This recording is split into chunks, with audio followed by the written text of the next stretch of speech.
All right. Okay. So I've already prepped my boot.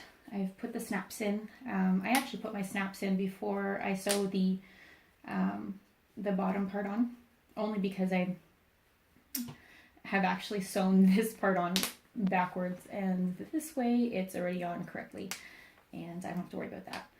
So anyway, you take your boot. This is the last step. This is the wrong side of my my toe. I just put it, I kind of sandwich it between the good side of my fabric and the actual boot itself. So I will now sew around the outside, following my stitch line that I've already got, leaving a gap about an inch and, let's say, 1.5 inches or so.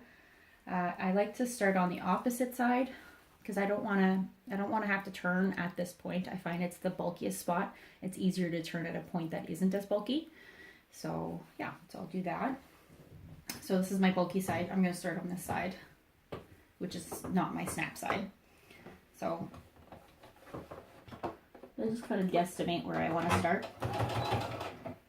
And then I just sew all the way around, just following my lines, my stitch line that I've already created. And just sort of stuffing the shoe in, being careful not to catch that, otherwise you'll end up catching your booty and you'll have ruined your shoe, or you'll have to do some seam ripping.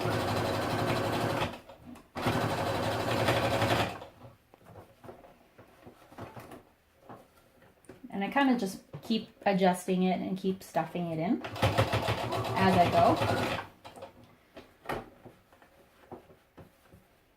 And then, so here's where I started, and I'm gonna kind of stop right about here just to give myself some space for turning.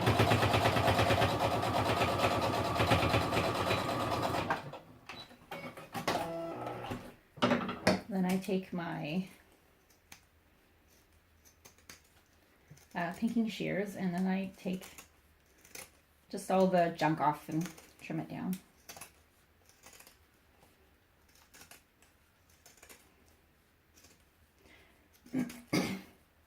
I just find that it helps with the bulkiness, and it isn't quite as thick. All the way around, you'll end up with a rounder toe. So it's at this point that you'll want to turn. Takes a little working to get used to. The smaller the opening, the harder it is to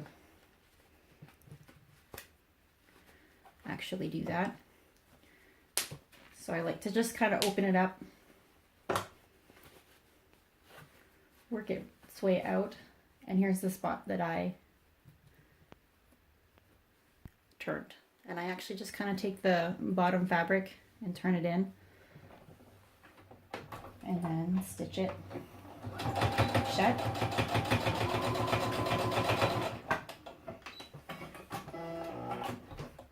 And now usually, I mean, you could just leave this if you wanted to, but I like to take my little scissors and just trim this off, being careful not to cut through my stitches.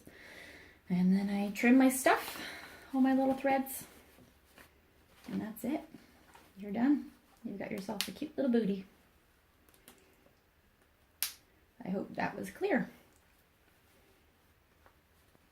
Thanks, guys.